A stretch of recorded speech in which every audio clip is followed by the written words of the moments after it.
ونستعينه ونستغفره ونعوذ بالله من شرور أنفسنا ومن سيئات أعمالنا من يهده الله فلا مضل له ومن يضلل فلا هادي له وأشهد أن لا إله إلا الله وحده لا شريك له وأشهد أن محمدا عبده ورسوله صلى الله عليه وعلى آله وصحبه وسلم.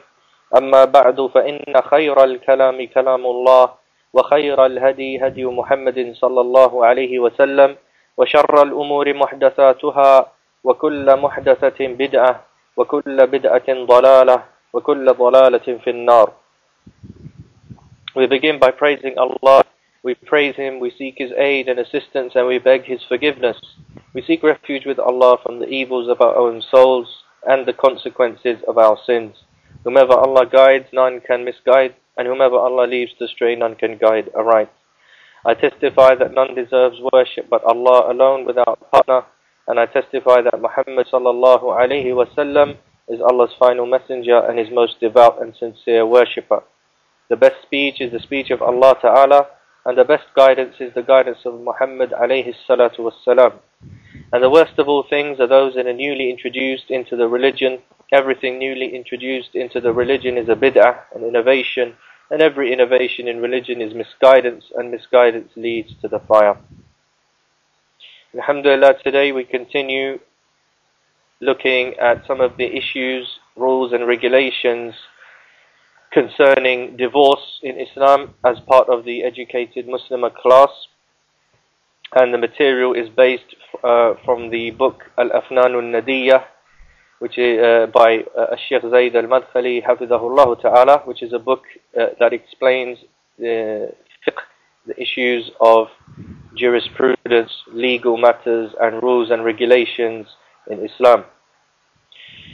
In the previous classes we've been looking at the topic of divorcing or pronouncing divorce 3 times in one go. And we've established from what we've covered so far that this action is a type of talaq bid'i. It's a type of innovated or incorrect, and not it's not a type of divorce or a type of action that a Muslim is supposed to do. It goes against what we have been instructed and guided in the book and the Sunnah, which is that a person, a man, if he's going to divorce his wife, he divorces his wife according to the rules of divorcing one time and then waiting period, the iddah, before he divorces her again, if he has to divorce her again. However, the issue arises as to whether such a divorce, if it's pronounced, whether it's actually counted as a divorce, even though it's forbidden. It's forbidden for a man to do this, but if he were to do it, if he were to pronounce divorce upon his wife 3 times in one go, or if he were to say, I divorce you 3 times, if he was to do this, then the issue arises as to whether this divorce actually occurs or not. And we summarized, or we said that the madhahib, the positions, the opinions of the scholars in this regard can be put into 4 categories or 4 opinions. The first one that we mentioned is that if a man divorces his wife 3 times in one go, then this is counted as a full and irrevocable kind of divorce, meaning it's counted as 3 divorces. And this, as the Sheikh Zayd hafidhahullah mentions, and as he quoted from a number of the scholars, is the position that is reported as the position of the 4 imams, the 4 famous madhahib, the Hanafis, the Malikis, the Shafi'is and the Hanbalis, according to in regards to the Hanbali madhab, according to one of the reports or one of the positions related from Imam Ahmad. The second opinion that we look at is some scholars say, so the first opinion is reported as being the opinion and position taken by the Jamhur, or the majority of the scholars, including the four madhabs, as well as the companions, the majority of companions and the tabi'een, as is mentioned by some of the scholars, where Sheikh Zaid quoted this when we looked at this issue in the previous class. The second opinion, the second madhab on this issue, is that when a man pronounces divorce 3 times in one go, this is counted as only one single divorce, meaning that there are also, if this is the first time he's pronouncing divorce, he has 2 more divorces that could be pronounced in the normal way, if that is what is to be done. So it's counted as one divorce, even though he pronounces it 3 times. Because he does it in one go, it's regarded as a single divorce. And this second opinion is that it's regarded as a single divorce, irregardless of whether the man has consummated the marriage with his wife or has not consummated the marriage yet. Whether he's entered upon her or he's not entered upon her, irregardless of this, is counted as one divorce if he pronounces it 3 times in one go.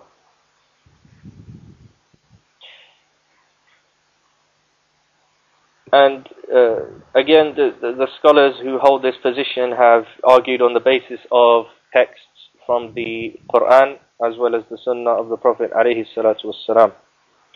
As for the book of Allah subhanahu wa ta'ala, they say that when Allah azza wa jal said, وَالْمُطَلَّقَاتِ يَتَرَبَّصْنَ بِأَنفُسِهِنَّ ثَلَاثَةَ قُرُوءٍ. Allah subhanahu wa ta'ala said, or the beginning of these passages, Allah subhanahu wa ta'ala said, and those who are the women who are divorced must wait, meaning go through this waiting period. They must wait for a period of 3 quru'. 3 quru', and we mentioned previously what this means. It refers to 3 times or 3 periods of when a woman after her menses becomes clean and then goes into menses again and becomes clean. So these 3 periods of time, the women have been told that if they're divorced, this is the waiting period that they have to wait. And then the passages continue from the book of Allah until Allah subhanahu wa ta'ala said, حَتَّى تَنْكِحَ زَوْجًا غَيْرَهُ, which is the end of those verses where Allah subhanahu wa ta'ala said, with regards to the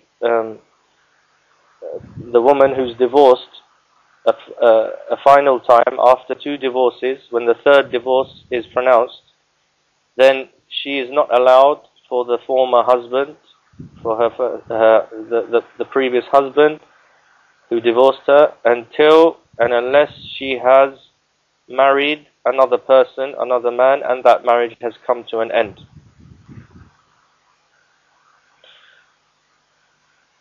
So they argue on the basis that the alif and lam, which is equivalent to the in English, the word the, refers to in the word talaq, where Allah subhanahu wa ta'ala said, at-talaqu marratayn, divorce is 2 times, and then after the final time we have the final irrevocable divorce. So they say, as we mentioned last week, I think, that this word at-talaq here refers to the specific divorce that is taking place now, or that is being considered now. So it's one single divorce. And so each of those divorces, when a person pronounces divorce, it's regarded as a single divorce. Okay, and that would be irregardless of whether the person said the word 3 times or not. They also argue on the basis of some narrations in the Sunnah that are reported, as statements of the Prophet ﷺ and as a hadith. However, the Sheikh Zayd discusses the weakness of the evidence from the narrations from the hadith in this regard. And so we looked at that in the previous week, and we said that this is one of the positions, or one of the madhahib, the four positions that some scholars have taken, and it contradicts the position of the majority, that the position that is related from the majority of the scholars of the four madhabs and the companions and the tabi'een. The third position, the third opinion, is that when a man pronounces divorce 3 times in one go, then it is regarded as 3 divorces with regards to the woman with whom he's consummated the marriage. So if he's consummated the marriage, and then he pronounces divorce upon his wife 3 times in one go, then this is regarded as a full irrevocable divorce. It's regarded as 3 divorces taking place. But if the marriage has not been consummated yet, then it is regarded as one single divorce. With regards to so this group of scholars, or this position, this opinion, distinguishes between the type of marriage. If the marriage has been consummated, then 3 divorces pronounced in one go is regarded as 3 full divorces. But if the marriage has not been consummated, they regard this as being a single divorce when he pronounces it, even though he says it 3 times in one go. As proof, the scholars who hold this position with regards to the marriage which is consummated, they use the same proofs that are used by the majority with regards to it being counted as 3 divorces. But with regards to the marriage which has not been consummated, they say we count this only as a single divorce, because there is a narration, there is a hadith in which it is reported that one of the companions, Rahman Rahim. Okay, so as we were saying before, we got disconnected there. One of the proofs that is used by the scholars who say that when a divorce is pronounced 3 times in one go, if the marriage has been consummated, it's counted as 3 divorces. But if the marriage has not been consummated, it's counted as 1 divorce. The proofs for the marriage that has been consummated are the same proofs used with regards to the general, the position of the jamhur, or the majority, who say that it's regarded as 3 divorces. But they distinguish when the marriage has not been consummated, based upon a narration in which, when discussing this issue, it was said to or it's reported that it was said to Ibn Abbas radiyallahu anhuma,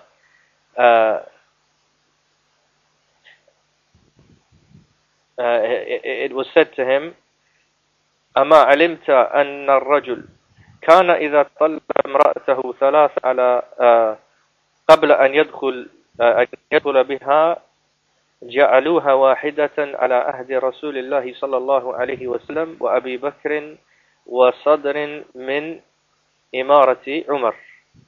قال بلى، كان الرجل إذا طلق امرأته 3 قبل أن يدخل بها جعلوها واحدة على عهد رسول الله صلى الله عليه وسلم وأبي بكر وصدر من إمارة عمر. فلما رأى الناس قد تتابعوا فيها قال أجيزوهن عليهم. So this narration reports that it was said to Ibn Abbas radiallahu anhuma, did you not know that when a man divorced his wife 3 times in one go, before he had entered upon her, before he had consummated the marriage, this was regarded as a single divorce in the time of Allah's Messenger sallallahu alaihi wasallam, and in the time of the Caliphate of Abu Bakr, and for a period of time in the Caliphate of Umar. And then it is reported that Ibn Abbas said, indeed, and he confirmed this, he says, indeed this was the case. If a man divorced his wife 3 times in one go, before he had entered upon her, before he had consummated the marriage, then this was regarded as a single divorce during the time of Allah's Messenger sallallahu alaihi wasallam, and of Abu Bakr, a period of time in the Caliphate of Umar. And then when the people kept doing this, and they continue to do this, pronouncing 3 divorces in one go, even though it's something forbidden, Umar said, let this be, or let them basically experience this being counted as 3 divorces. So this narration is reported in the Sunan of Abu Dawud. However, some of the ulama of hadith have spoken about the authenticity or the reliability of this report. For example, Shaykh Al-Albani rahimahullah ta'ala in his checking of the Sunan of Abu Dawud mentions that this hadith is with this wording in this way, in this context, the hadith is munkar. It is very weak. So that's the second position.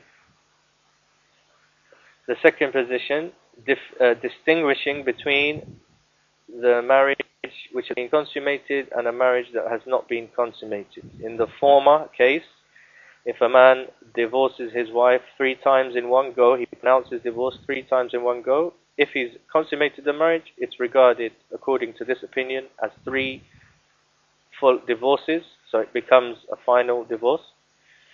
But if he has not consummated the marriage, then it is regarded as a single divorce based upon what we've just mentioned. And as we said, the hadith that is used as a proof for this distinction is, according to a number of the scholars of hadith, it is weak and it cannot be used as a proof.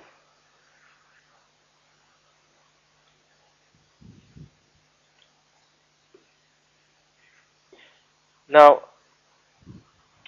the fourth position, or the fourth opinion, and the Sheikh Zayd said, and this is the weakest of the opinions, the fourth opinion says that this type of divorce is not counted at all.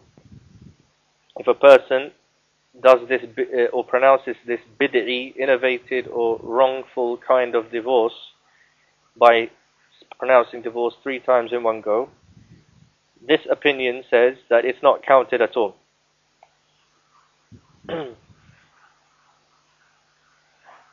Whether it is done in one sentence or it's said in one statement, or whether it's said, in 3 sort of sentences or 3 statements, one after the other. If it's done at the same time, in the way that some people do, they try to pronounce divorce 3 times in one go, it's not counted anyway.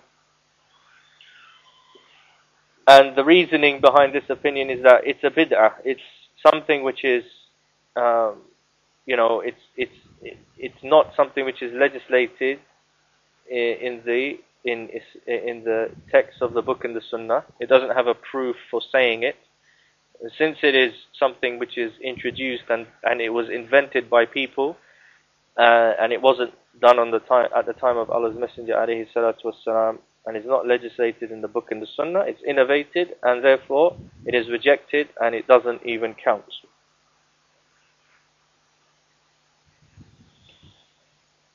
So, and this is based, of course, upon the hadith which is a principle, is a rule in Islam, and that's the statement of Allah's Messenger alayhi salatu wassalam, "Man amila amalan laysa alayhi amruna fahuwa rad." Whoever does an action, whoever does a deed which is not in accordance with our commandments, then it is rejected. And this, of course, is one of the proofs for the fact that innovations in religion, bid'ah, in religion, where a person does some kind of ibadah, a worship, or something that is supposed to be getting one closer to Allah, if he does it in a way which is not in accordance with what the Prophet ﷺ taught, what he commanded, then it is rejected. And this is the authentic hadith, which is in Bukhari and Muslim. However, we said, or the Sheikh Zayd said, this is the weakest opinion in this regard with regards to the divorce 3 times in one go, because the issue is with regards to the occurrence of the divorce. It's not with regards to the actual whether it's okay or allowed or acceptable to say divorce 3 times in one go. This is rejected. This is not allowed for a person to do. But the issue is, if he does it, then what kind of divorce is it regarded as? Because he has actually knowingly pronounced a type of divorce. And so the Sheikh said that the reason that this is a weak position is because none of the people, or none of the Salaf, none of the companions and the Ahlul Ilm who followed their way in the past from the Tabi'een, none of them actually held this view. No one actually took that position. All of the Salaf, they held, the majority, according to many scholars, held that it's regarded as 3 divorces. And then there is the other opinion that where they distinguish between it being a single divorce or 3 divorces based on whether the marriage was consummated or not. But all of them have the opinion, or have the position, they understood that the divorce actually occurs in some way. So this is the weakest position, weakest opinion, according to the faham, the understanding of the Salaf. And so coming to the end of this section, or this discussion on this topic, the Sheikh Zayd, Hafidhahullah, he then says that this issue, he points out a number of things. One of them is that the author of the book that the Sheikh is explaining, which is the original book, is by Sheikh Owais Al-Hashimi, rahimahullah ta'ala, who was the teacher of Sheikh Zayd and the teacher of a number of our scholars of today.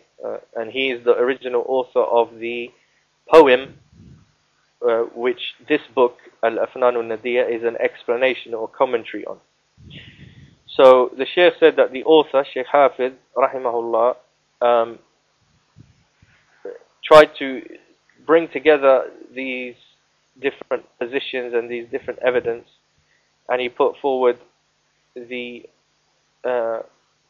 idea or the concept that this goes back to the intention, what the person intended when they pronounced the divorce. And according to what Sheikh Zayd mentions as the understanding of his teacher, Sheikh Owais Al-Hashimi, this way brings together the different types of evidence and harmonizes between the different texts.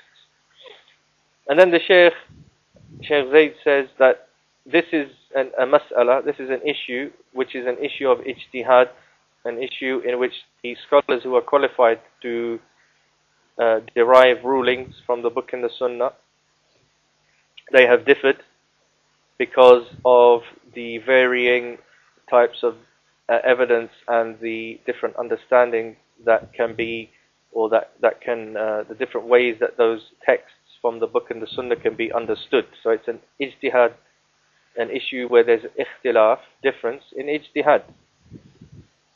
And then he alludes to the fact that we said that the majority, the jamhur, of the Salaf, the Sahaba, the companions and the Tabi'een, they were of the position that the divorce occurs, if it's pronounced 3 times in one go, it's forbidden, it's talaq bid'i, but if it's done, it occurs as 3 full divorces.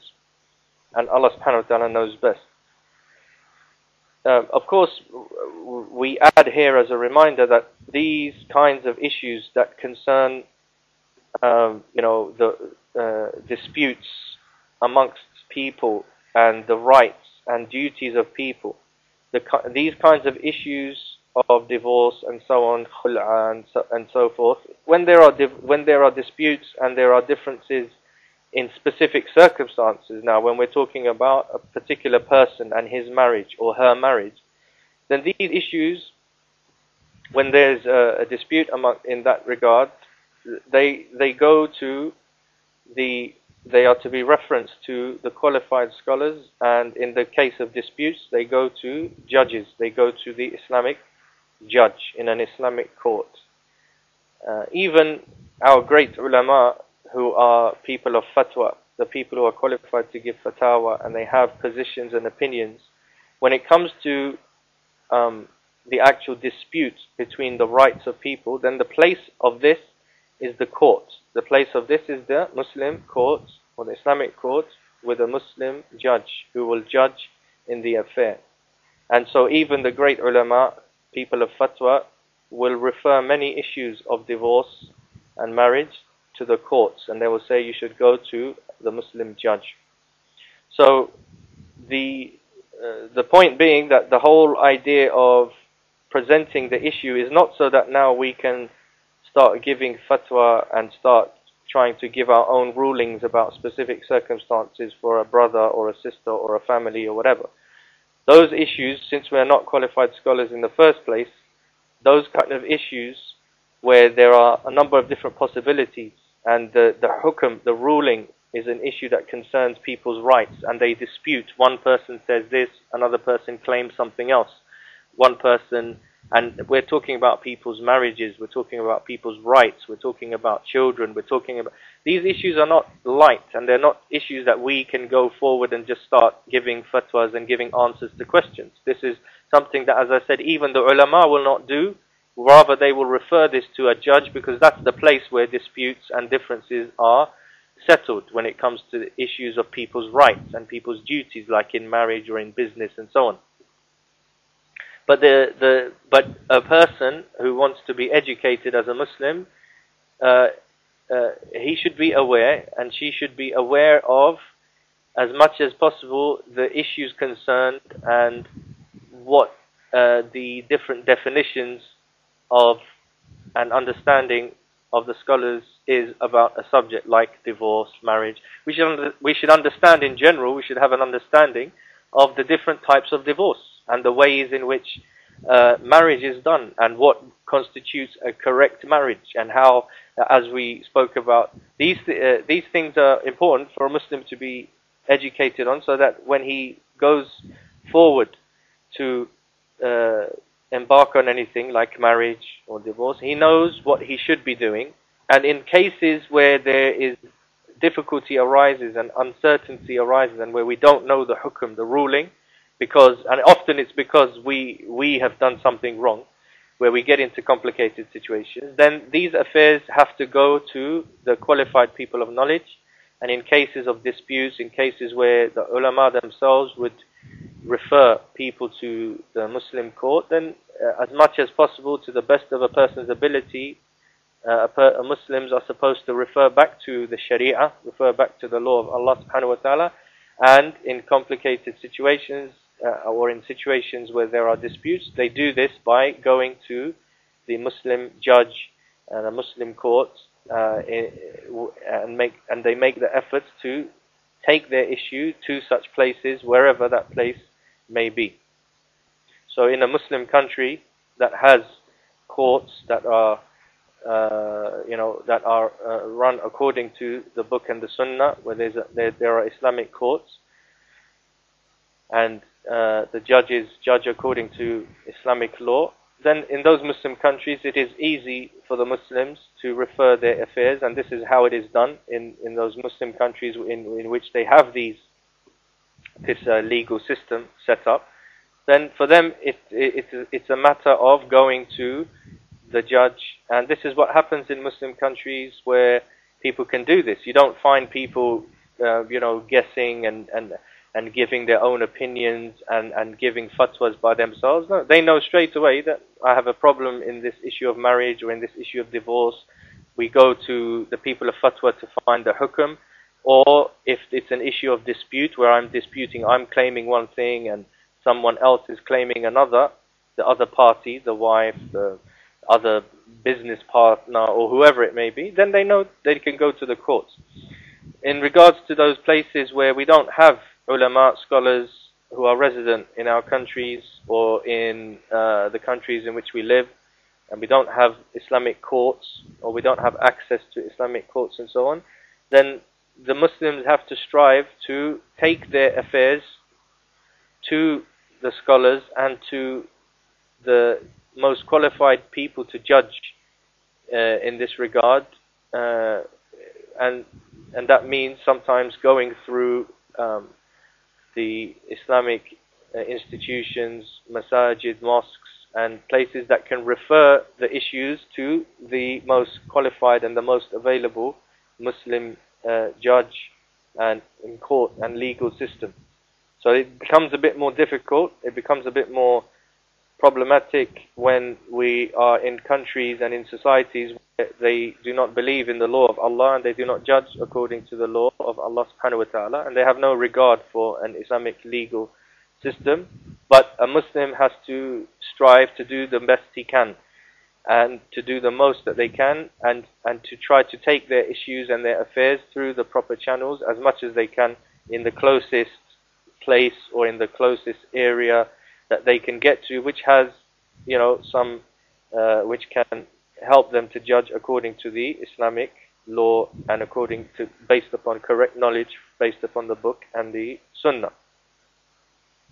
So the point is, when a person studies details or is exposed to the details of fiqh, the idea behind this is not that a person becomes a mufti overnight because he's listened or she's listened to some classes in English. Rather, the whole idea behind this is that there are some clear aspects of ibadah, worship, that we can appreciate and put into practice when it comes to learning fiqh. We can learn and understand based upon evidence, based upon the works of scholars. We can understand and learn some things and put them into practice. But there are other issues where there's deep difference of opinion, or where there are other people's rights involved and it's more complicated and we're not qualified to take an opinion. In those cases, a person just has to appreciate the level of knowledge and the different opinions that a person might be exposed to, so they know they can appreciate not to hurry and not to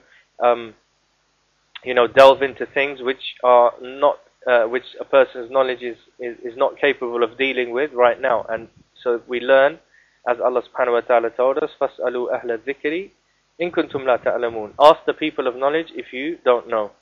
Ask the people of knowledge if you don't know. And this is something which is upon Muslims to do wherever they are. Wherever they are. If you don't have ulama in your country, in your area, then you go and you take those issues that need scholarly answers. You take those issues and you strive and you help each other to take those issues to the people of scholars who are available in another place, or who can, the people of fatwa, the people who are qualified to give fatwa. So this brings to an end the issue that we were talking about, the 3 divorces in one go. And we're coming close to the end of the section on at-talaq, divorce.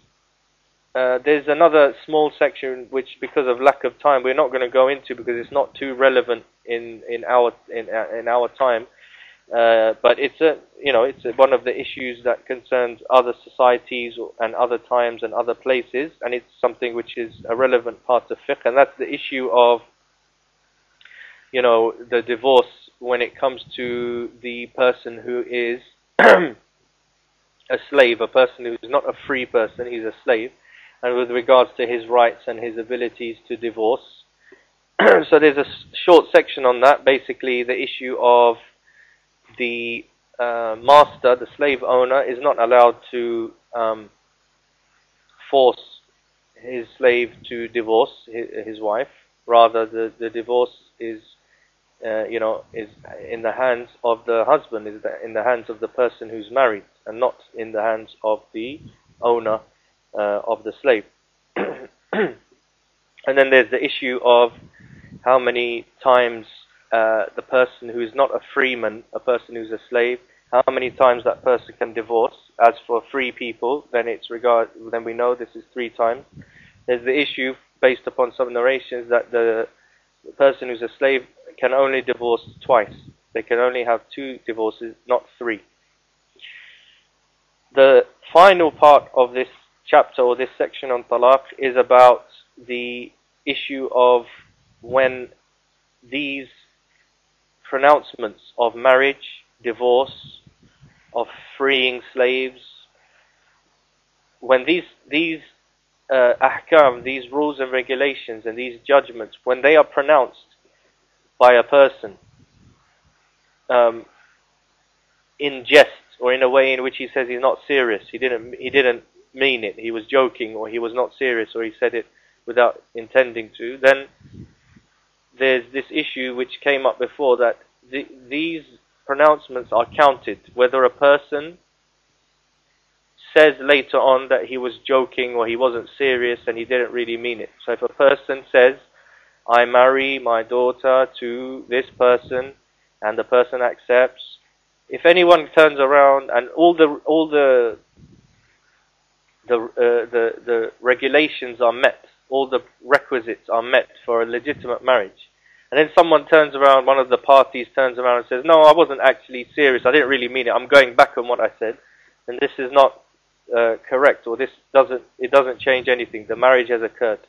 Likewise, if a person pronounces divorce upon his wife, if he then turns around and says, well, no, I didn't really mean it, and I was either joking, or I was trying to scare my wife, or no, the divorce occurs, whether you were joking or whether you were serious. And likewise, when a person frees a slave, if a person pronounces that and he says that this slave of mine is free, I've freed him, then this occurs as long as the person, in all of these 3 types of cases of marriage, divorce, and freeing, as long as the person is sane and he's not being forced, then these things occur whether a person claims that he intended it or not. In the cases when a person is forced, and what we mean by force, the technical term is al-ikrah. Al-ikrah is when a person is forced in a way that their life is threatened, or they are threatened with such danger that they are coerced and forced into saying something which they don't want, or doing something they don't want. And Allah subhanahu wa ta'ala knows that when a person is forced, that a person didn't want to do that thing, and that he didn't do it out of choice, and that is really the case. And Allah subhanahu wa ta'ala, and the law of Allah subhanahu wa ta'ala, takes this into account. So the final part of this section on divorce is about the issue of the fact, or the issue that when a person says something of either a word of marriage or a pronouncement of divorce, when a person says it and he is sane, he has his intelligence about him, he hasn't become insane, he hasn't been forced, but he says it, then that divorce or that marriage occurs. It happens, it's legally binding, even if a person says, oh, I didn't really mean it, or I was joking, or I was, not serious.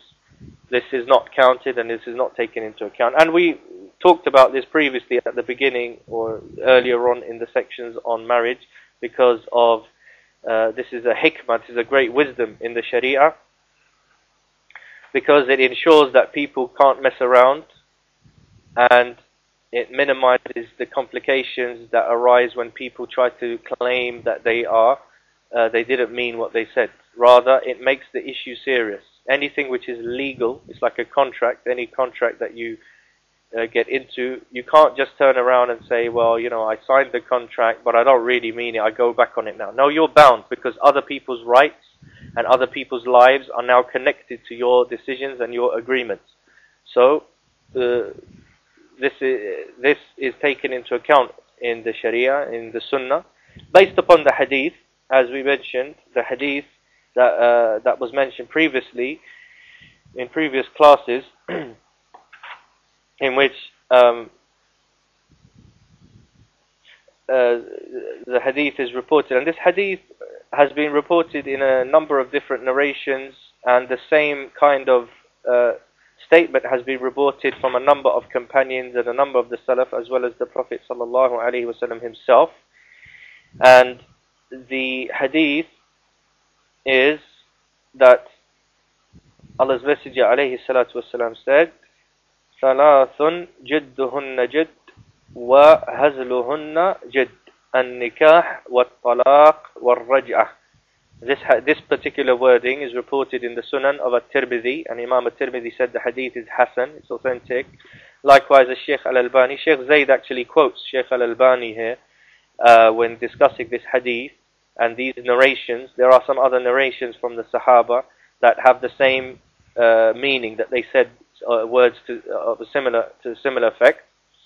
And the Shaykh Zayd Hafidhullah, he quotes Shaykh Al-Albani rahimahullah ta'ala, because Shaykh Al-Albani was an expert in hadith, and he has a very thorough investigation into this hadith. And the conclusion is that this hadith, although it's reported in slightly different wordings and from different people, and some of those chains of narration have some weakness in them, but in reality the hadith is at the very least Hasan. It's authentic and it's good enough as a legal proof. Okay, and so this is the conclusion that Shaykh Al-Albani rahimahullah and Shaykh Zayd Hafidhahullah ta'ala and other scholars, of course, they concur and they agree with this position. That this is a hadith which is sound enough to be a proof in legal matters. And the hadith, the meaning of the hadith in English is, there are three things that if they're said seriously, or if they're said in earnest, they are serious. And if they are said in jest or not seriously, then they are also serious. They are also taken as serious. One is an-nikah, marrying. The second is at-talaq, divorce, pronouncement of divorce. And the third is ar-raj'ah, when a man takes back his divorced wife, when he is able, or when he has the right to take back the wife, when there's a revocable divorce, then any of these types of decisions or pronouncements, when they are said seriously, then they are of course taken seriously. They occur and they are legally binding, according to the scholars, based upon this hadith. And likewise, when they are said in hazl. Hazl means when a person says something and he says he's not serious about it. He does it without really meaning it, or he says it in a joke or in a jest or not seriously. It doesn't have to be just a joke. So here the hadith states that whether these things are done seriously, in earnest, meaning with the really intending that to mean that, or whether they are done in jest or not seriously, they are still treated the same. They are treated as serious. Okay? So that's basically where the Sheikh Zayd concludes, or the chapter concludes on this area. There's one or two more issues. There are one or two more issues to finish the chapter, and we'll complete that in the next class because time's running out now. And then so we'll finish this section on talaq, divorce, bi'iznillahi ta'ala, in the forthcoming class, sisters class. And then we move on to the other related topic of al-khula'. We look at the topic of al-khula' in more detail, and that is when the wife tries to initiate, or she tries to bring about the end of her marriage because she feels she needs to the marriage is not working, or she can't, operate correctly within the marriage is not good. And so, for a reason that she perceives to be legitimate, she tries to bring about the end of the marriage by having an agreement with her husband that she will give back her dowry or give back something equivalent to her husband in return for him agreeing to end the marriage. And this is al-khul'. And so we're going to look at that section or some topics related to al-khul' in a bit more detail, even though it's been mentioned previously and it's related to the issue of al-talaq, divorce. But that will be probably be one of the final sections or final parts that we will look at in terms of the ahkam, rules and regulations of marriage and divorce. And then we'll go on to look at some other topics or issues in Islam that concern the Muslim woman and concern those amongst the men who have Muslim women under their charge, who have wives, who have daughters, who have sisters, and so on. So we'll conclude with that bi'idhnillahi ta'ala, and next week we'll continue with Kitab al-Kaba'ir, the book of Majlis. أقول هذا وأستغفر الله لي ولكم والله تعالى أعلم وصلى الله وسلم على نبينا محمد وعلى آله وصحبه أجمعين والسلام عليكم ورحمة الله.